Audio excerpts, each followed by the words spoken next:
عورتیں مردوں کے تابع ہو کے تو کام کر سکتی ہے، عورت اگر مطبوع بن جائے تو نظام عالم درہم برہم ہو جائے گا۔ عورتوں کی جس قدر بھی صلاحیت ہو اور جس قدر بھی عظیم ہو، لیکن اس کو مرد کی اتباع اور سائے میں رہنا ضروری ہے۔ چنانچہ حدیث میں ہے لعن اللہ الرجال المتشبہین بالنساء، ایسے مردوں پر لعنت جو عورت بننے کے چکر میں ہیں، رنگ برنگ کے کپڑے اور جو ہے نا عجیب و غریب سندلعود، اور اب تو باقاعدہ ہاتھ بھی سرخ کرتے ہیں اور ہونٹ تو پہلے سے سرخ ہے پان کھانے سے،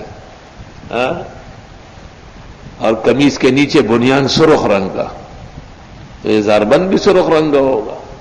تو عورتیں بدنام ہے، اصل میں مردوں نے ان کا سارا کام شروع کیا ہے۔ اور اب تو باقاعدہ گلے میں زنجیر، لڑکے کی گلے میں زنجیر، جیسے خاتون کے گلے میں ہار ہوتا ہے، لڑکے کے گلے میں زنجیر۔ عجب سا زمانہ ہے، مردانہ زنانہ ہے اور زنانہ مردانہ ہے۔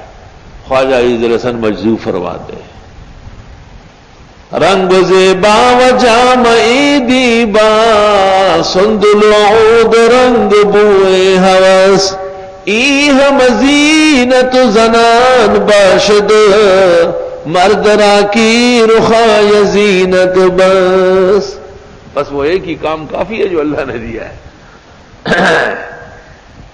لعن اللہ الرجال المتشبہین بالنساء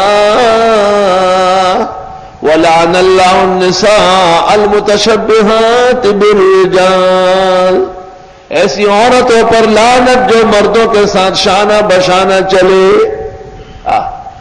مردوں کی طرح کپڑے، مردوں کی طرح جوتے، مردوں کی طرح بال کٹے ہوئے، مردوں کی طرح حرکتیں، مردوں کے ساتھ مل کر نوکریاں۔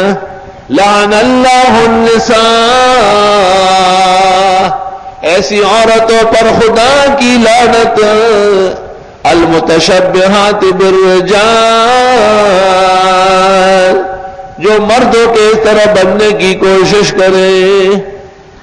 اس حدیث کی تشریح اور مزید وضاحت دیکھنی ہو، محتمم دارالعلوم دیوبند حکیم الاسلام حضرت مولانا قاری محمد طیب صاحب رحمت اللہ علیہ کی کتاب ہے التشبہ فی الاسلام، وہ دیکھنا چاہیے علماء کو بھی، اردو داروں کو۔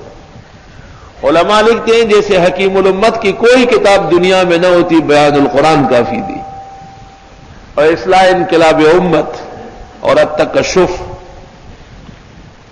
اس طرح اگر مولانا قاری طیب صاحب کی کوئی خدمت نہیں ہوتی، 56 سال دارالعلوم دیوبند کے محتمم رہے، جو مدت اورنگزیب عالمگیر کی حکومت کی ہے وہی مدت حضرت کی دیوبند کی اہتمام کی ہے۔ اور ہمارے استاد حضرت بنوری فرماتے تھے دارالعلوم دیوبند کا محتمم پوری دنیا کے اہل حق کا محتمم ہوتا ہے، پوری دنیا کے اہل حق کے۔ انہوں نے یہ کتاب لکھی ہے تشبہ، قاری صاحب کے لیے کافی ہے۔ آج کل وہ جدید طر سے چھپی ہے اور کسی نے اوپر نام لگایا ہے اسلامی تہذیب و تمدن، یہی چیز ہے، اندر التشبہ ہے۔